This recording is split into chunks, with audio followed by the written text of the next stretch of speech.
The Switch 2 pre-orders are finally up, and it's gone.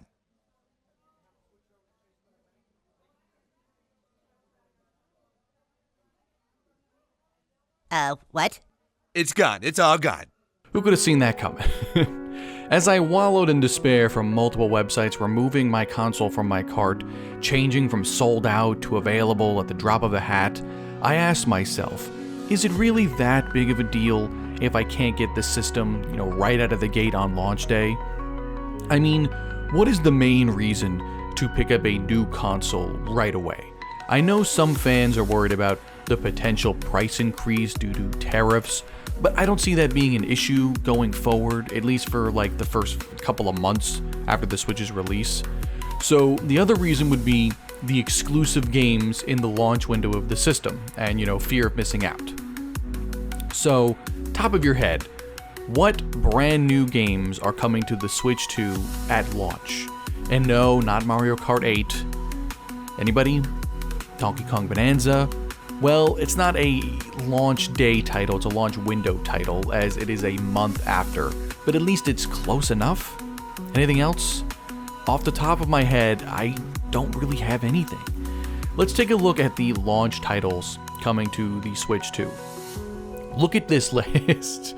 This is 95% ports. Bravely Default, while welcomed and underrated in my opinion, 3DS port. Civilization 7 port. A Cyberpunk 2077 port. And while impressive that it can even run on the Switch 2, there is zero reason to get the game here instead of on PC or more powerful systems like the Series X and the PS5. But the fact that it has the expansion to Phantom Liberty to play on the Switch 2 and even the PS4 couldn't run that is a nice sign, but that still points to this being 11-year-old hardware. So, I don't know. So the lineup is really sorely missing exclusives. We don't need more ports. Now, I don't want to come off as just a negative Nancy or a Debbie Downer. But you can't stop Debbie Downer. So I will mention some positives. Mario Kart World does look amazing. Do I think it looks $80 amazing?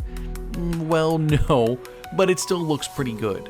Also, while I did complain about all the ports, the good side of that argument is that the Switch 2 going forward will have better third-party support.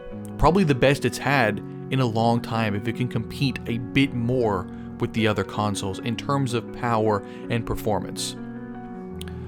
Bringing the GameCube classics to the system is huge, especially for some games that are ridiculously expensive now, like Fire Emblem, Path of Radiance, stuff like that, Pokemon Gale, XD, Twin Snakes. I would love to see make a return here. My copy sitting on my shelf over there is probably worth $150 on eBay, and that's in mint condition with the manual and everything.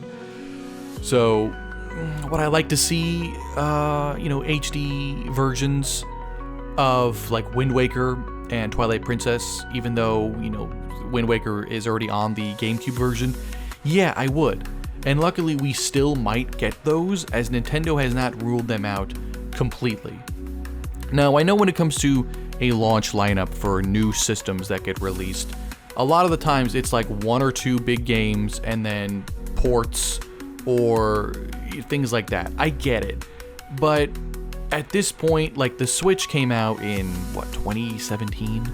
We are well into this, and the only thing that they have relatively new at launch is another Mario Kart game, and not even on launch day, a month later, a new Donkey Kong game, which is essentially from the Mario Odyssey team.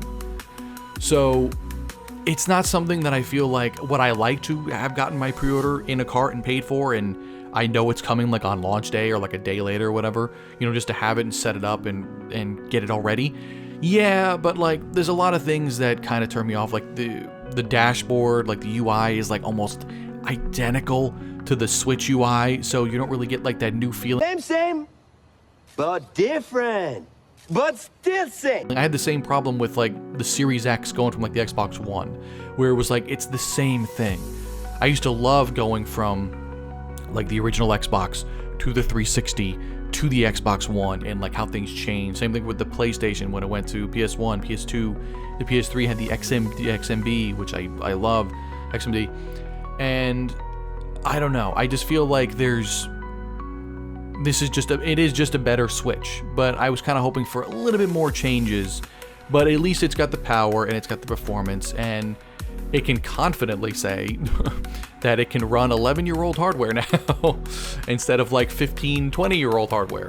So that's something at least. At least they're slowly catching up in terms of power and performance. So what do you think of the Switch 2's launch lineup?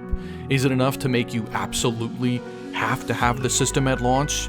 Do you just want to grab it early in case of a potential price increase? Will you be playing any of these ports that are probably better on other consoles? There are a lot of variables to consider here. Let me know down below, your opinions on the Switch 2 launch lineup and the Switch 2 just in general. As always, thank you so much for clicking on my video, for watching and liking and commenting and everything in between. It means the world to me. Thank you so much. Until the next video, my friends, talk to you next time.